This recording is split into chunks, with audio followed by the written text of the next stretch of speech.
नमस्कार, कृष्णा क्लासेस में आपका स्वागत है। आज हम बीए फिफ्थ सेमेस्टर के पेपर फर्स्ट की यूनिट 6 का टॉपिक क्लियर करेंगे, ग्रोथ ऑफ द नोवेल।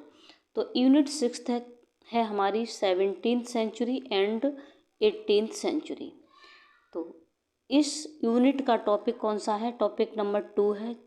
और टॉपिक नंबर 2 कौन सा है? Growth of the novel. तो इस टॉपिक से रिलेटेड मैंने 3 पॉइंट्स दिए हैं। फर्स्ट पॉइंट है व्हाट इज नोवेल, नोवेल क्या है।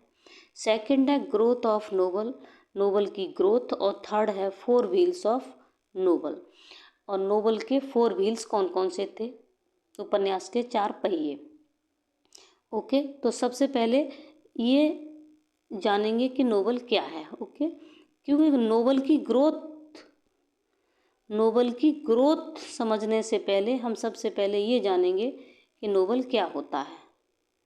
ओके, तो देखिए कुछ स्टूडेंट्स के मैसेज आते हैं कि मैम हमें नोट्स दे दीजिए, नोट्स की पीडीएफ दे दीजिए।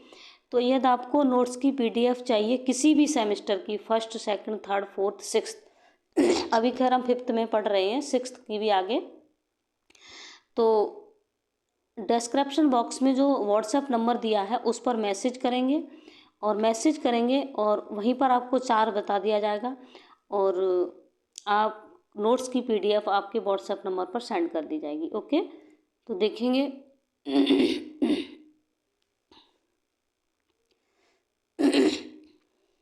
Novel is considered as one of the significant forms of English literature. Novel considered किया जाता है as one of the significant forms, जो महत्वपूर्ण फॉर्म्स होती हैं, ऑफ इंग्लिश लिटरेचर। अंग्रेजी साहित्य की जो महत्वपूर्ण फॉर्म्स होती हैं उन फॉर्म में से एक फॉर्म मानी जाती है। जैसे prose, poetry, novel, drama, short story, इनमें से एक महत्वपूर्ण फॉर्म मानी जाती है। A novel is a long prose fiction. एक नोवेल जो होता है वो एक लॉन्ग प्रोज फिक्शन होता है। इट हैज ए प्लॉट, इसमें एक प्लॉट होता है। ए नंबर ऑफ करेक्टर्स, कई करेक्टर्स होते हैं। एंड प्लॉट डेवलप्स करता है, मतलब प्लॉट आगे बढ़ता है। And comes to a logical end through the events, और इवेंट्स के द्वारा, घटनाओं के द्वारा प्लॉट डेवलप्स करता हुआ लॉजिकल एंड की तरफ, मतलब जब प्लॉट का अंत होता है, कहानी का अंत होता है, तो वो क्या होता है? लॉजिकल एंड होता है। ठीक है, थ्रू इवेंट्स के द्वारा, घटनाओं के द्वारा, क्योंकि कोई भी स्टोरी किससे बनती है? इंसिडेंट से बनती है। ठीक है, तो इंसिडेंट्स के द्वारा या इवेंट्स के द्वारा। तो नोवेल की जो डेफिनेशन दी है वो according to the shorter Oxford dictionary के अकॉर्डिंग प्रोज की डेफिनेशन क्या है, वो नोवेल की डेफिनेशन क्या है वो देखेंगे। Novel is a fictitious prose narrative of considerable length in which characters and actions as representative of real life are portrayed in a plot of, पहले इतना समझ लें। Okay, novel is a fictitious prose narrative. Novel क्या होता है? Fictitious prose narrative होता है। Fictitious का मतलब मनगढ़ंत, बनावटी, झूठी। प्रोज नरेटिव, प्रोज कहानी होती है। ऑफ कंसिडरेबल लेंथ, जिसकी कंसिडरेबल लेंथ होती है, अधिक लंबाई होती है। इन विच, जिसमें करेक्टर्स और एक्शंस को करेक्टर्स और and actions as representative, characters और एक्शंस जो होते हैं एक रिप्रेजेंटेटिव के रूप में, एक प्रतिनिधि के रूप में, ऑफ रियल लाइफ, वास्तविक जीवन के प्रतिनिधि के रूप में, आर पोर्ट्रेट, उनका चित्रण किया जाता है, उनका चित्रण वर्णन किया जाता है। इन ए प्लॉट, एक प्लॉट में, ऑफ मोर और लेस कॉम्प्लेक्सिटी, अधिक या कम कॉम्प्लेक्सिटी, जटिलता के साथ एक प्लॉट में इनका वर्णन किया जाता है, चित्रण किया जाता है एक रियल लाइफ के रिप्रेजेंटेटिव के रूप में। ओके, आगे चलेंगे। नेक्स्ट टॉपिक है ग्रोथ ऑफ नोवेल, नोवेल की ग्रोथ। देखेंगे नोवेल की ग्रोथ कैसे हुई, पहले एक बार क्लियर कर लेते हैं, सही है या नहीं। ओके, ठीक है, आगे चलेंगे। हाँ, देखेंगे। There are many novels written in the past.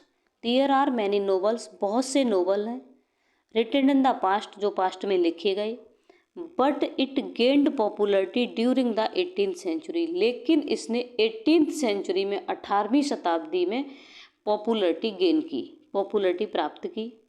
The novel was born with Daniel Defoe in 1890। Novel ने का जो बॉर्न बताया गया है, जन्म बताया गया है, नोबल वाज बॉर्न, नोबल का जन्म हुआ विद डैनियल डीफो, डैनियल डीफो के साथ इन 1890, 1819 शताब्दी में डैनियल डीफो के साथ नोबल का बॉर्न हुआ, जन्म हुआ। 18th century marked with the growth of modern novel, 18th century ने मार्क किया, मतलब 18th सेंचुरी जानी गई या स्पष्ट हुई with the growth of modern novel, modern novel की ग्रोथ के रूप में जानी गई। एंड इज रिगार्डेड और मानी गई as one of the greatest contribution, एक ग्रेटेस्ट कंट्रीब्यूशन के रूप में से रिगार्ड किया गया जो मेड बाय इंग्लैंड, इंग्लैंड के द्वारा जो कंट्रीब्यूशन किया गया टू लिटरेचर, साहित्य के लिए। बिगनिंग इन 1740, 1740 में के आरंभ में विद रिचार्डसन पमेला, रिचार्डसन का जो पमेला नोबल था, जो एपिस्टोली नोबल है इनका, पमेला फर्स्ट एपिस्टोली नोबल है इनका रिचार्डसन का, तो Richardson Pamela the novel become a well liked genre. Richardson का 1740 के आरंभ में रिचार्डसन का जो पमेला था, रिचार्डसन ने जो पमेला नोवेल लिखा था, ये वेल लाइक्ड जेनरे माना गया, मतलब खूब पसंद किया गया, ये विधा खूब लोगों को पसंद आई। हाउएवर, कैसे भी, the English novel has a deep historical foundation, और कैसे भी इंग्लिश नोवेल ने अपनी एक हिस्टोरिकल फाउंडेशन, डीप हिस्टोरिकल, गहरी ऐतिहासिक नींव स्थापित कर ली, गहरी डीप हिस्टोरिकल फाउंडेशन स्थापित कर ली या रखी। द नोबल वाज इन, आगे देखेंगे, the novel was in its development phase during the 14th and 15th century. Novel was in its development phase, novel जो था वो अपने डेवलपमेंट फेज में था, मतलब अपने विकास के फेज में था।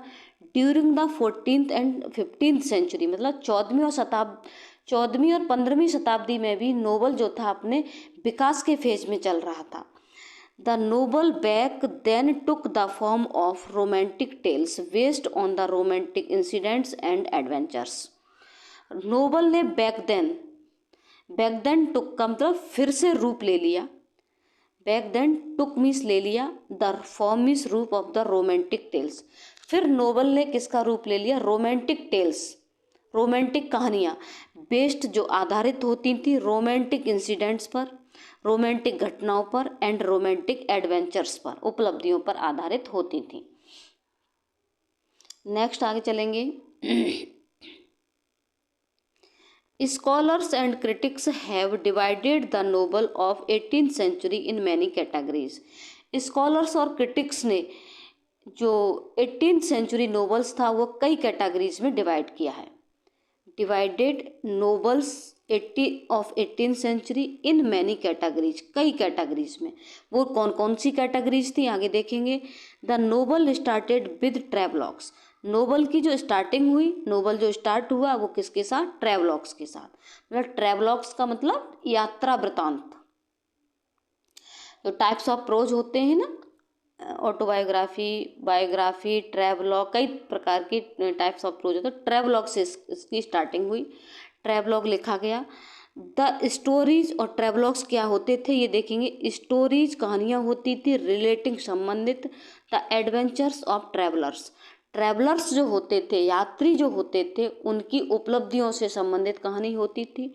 और वोयागर्स होते हैं समुद्री यात्री, जो समुद्र में अनचार्टेड सी में यात्रा करते हैं। इन अननोन और अनचार्टेड सी में जो यात्रा करते हैं, उन वोयागर्स की और ट्रैवलर्स के एडवेंचर से संबंधित कहानियाँ होती थी, मतलब किसमें? ट्रैवलॉग्स में। ओके, मेरी ट्रैवलॉग्स की एक वीडियो भी अपलोडेड है बीए फर्स्ट सेमेस्टर में, आप उसको देख सकते हैं, समझ लेंगे।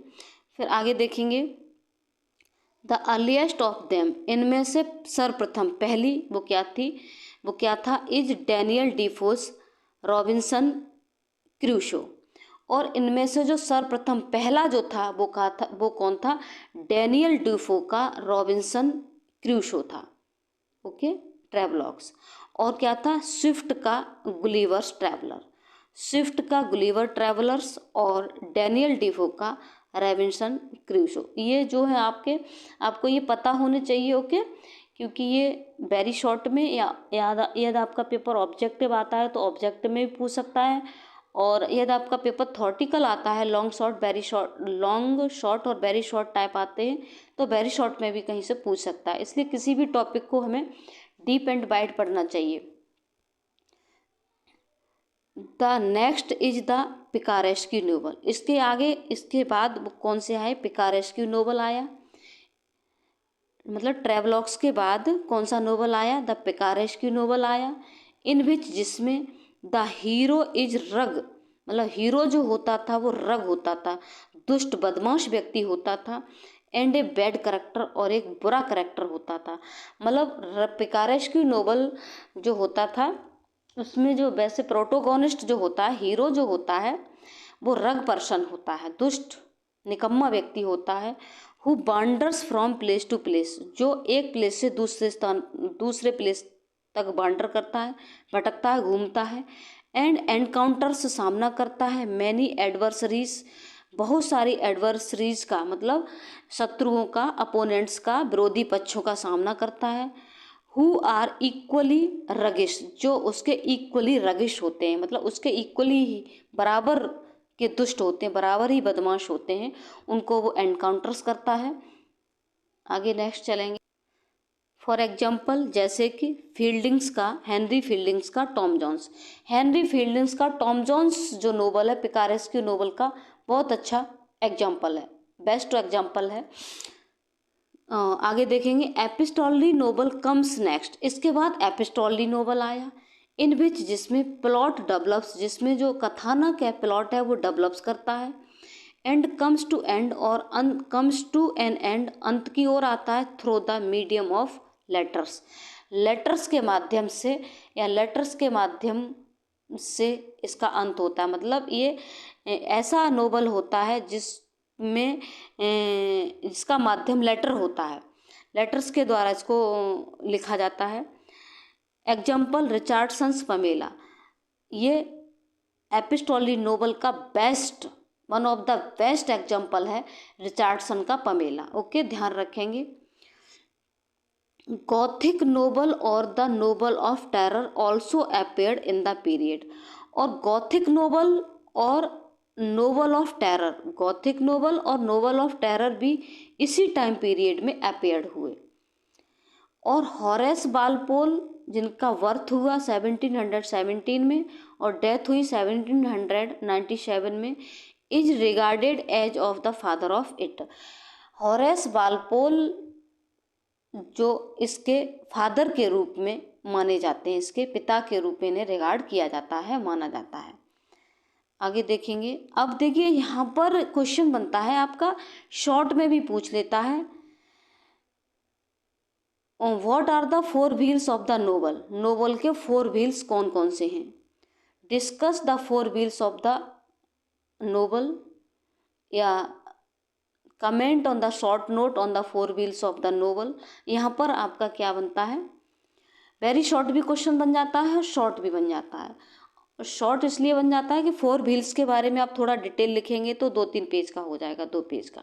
ओके, वेरी शॉर्ट में ये पूछता है, 4 व्हील्स के नाम भी पूछ सकता है, तो आपको पता होने चाहिए 4 व्हील्स कौन कौन से थे नोवेल के। तो व्हील से मतलब है भाई 4 पहियों की एक गाड़ी, जिसके 4 पहिए हों, व्हील्स। तो नोवेल के 4 व्हील बताए गए हैं, कौन कौन, सैमुअल रिचर्डसन। आगे देखेंगे कौन कौन से। The group of novelist, novelist का ग्रुप आर कॉल्ड कहा जाता है 4 wheels of the novel. They are as, वे इस प्रकार है। फर्स्ट है सैमुअल रिचर्डसन, ध्यान रखेंगे, इनको रट लेंगे। सेकंड है हेनरी फील्डिंग, थर्ड है टोबियस स्मॉलेट, और फोर्थ है लॉरेंस स्टर्न। तो ये 4 व्हील्स हैं नोवेल के। तो सबसे पहले हम सैमुअल रिचर्डसन के बारे में चर्चा करेंगे। His main works are Pamela and Clarissa. इनका जो मेन वर्क्स हैं वो हैं पमेला और Clarissa. These novels highlight the imperfection of contemporary society. ये नोवेल्स जो हैं वो हाईलाइट करते हैं किसको? इम्परफेक्शन, अपूर्णता को, ऑफ कंटेम्प्रेरी सोसाइटी, समकालीन समाज का जो इम्परफेक्शन था, अपूर्णता थी, उसको हाईलाइट करते हैं। कौन कौन से? पमेला और क्लैरिसा।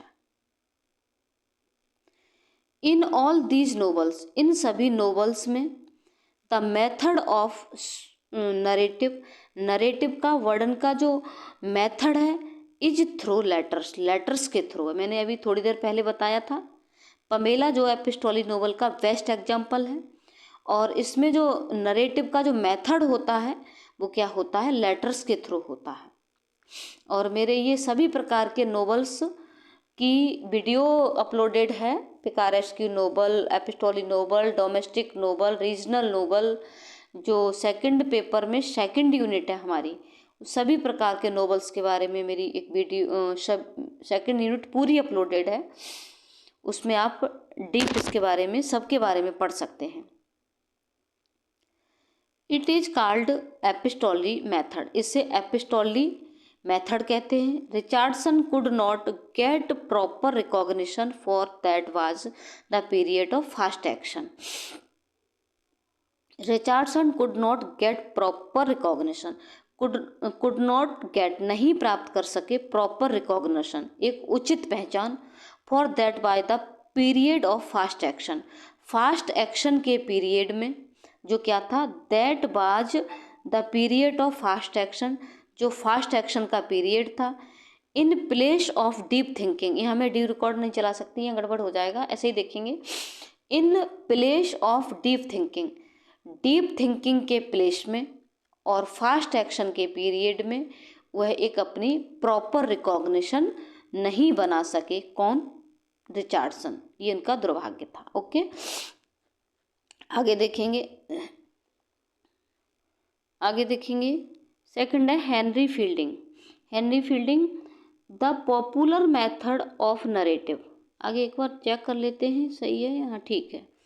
हाँ देखेंगे, the popular method of narrative was introduced by Henry fielding.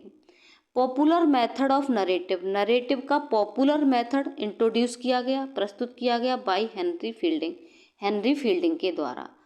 On that account, इसी कारण से ही is called the father of English novel. ध्यान रखेंगे यहाँ पर, ठीक है?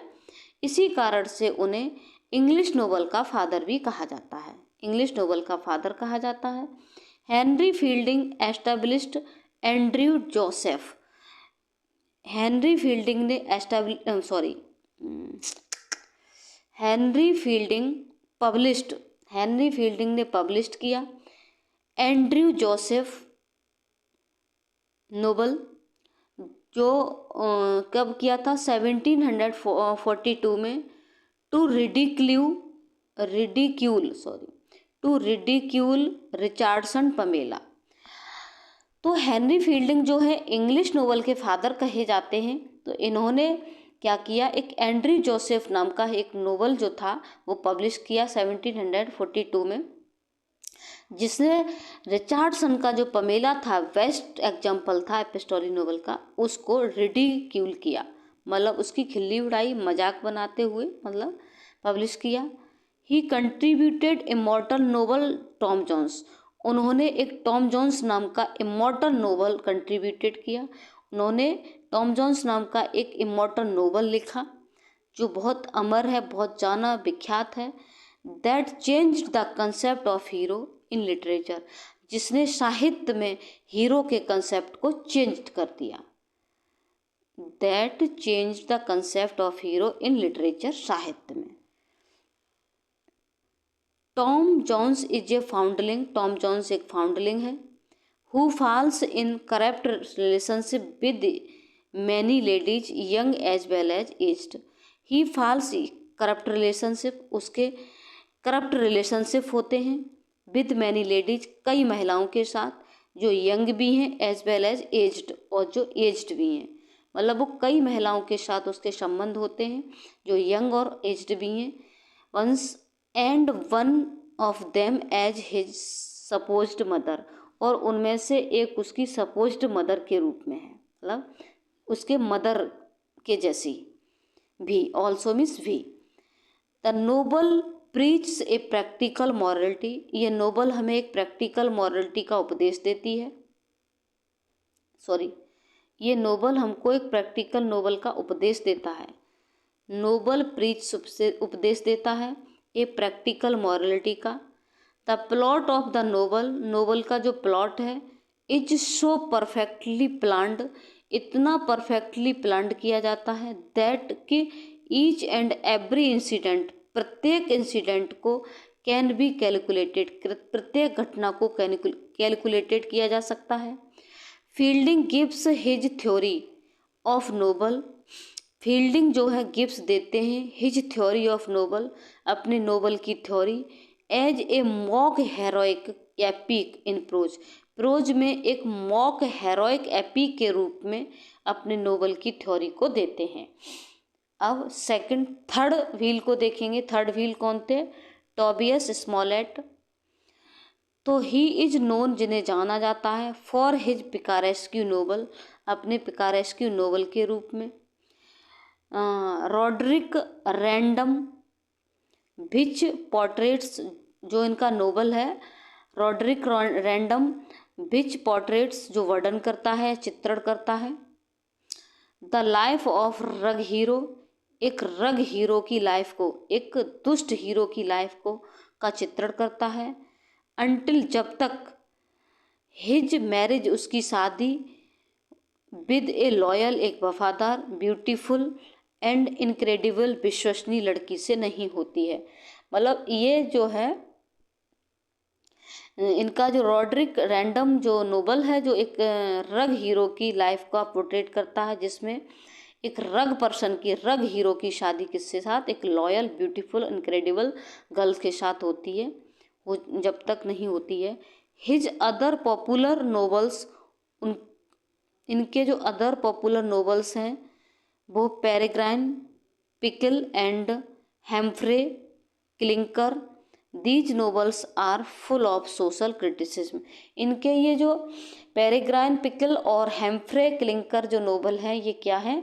सोशल क्रिटिसिज्म से भरे हुए हैं, सामाजिक जो आलोचनाएं होती हैं उनका वर्णन है इसमें। ओके, हाँ, फोर व्हील देखेंगे। फोर व्हील कौन सा है? Laurence Sterne, Sterne's Tristram, Laurence का Tristram, Shandy and the sentimental journey are popular even today. Sterne का जो ट्रिस्ट्रैन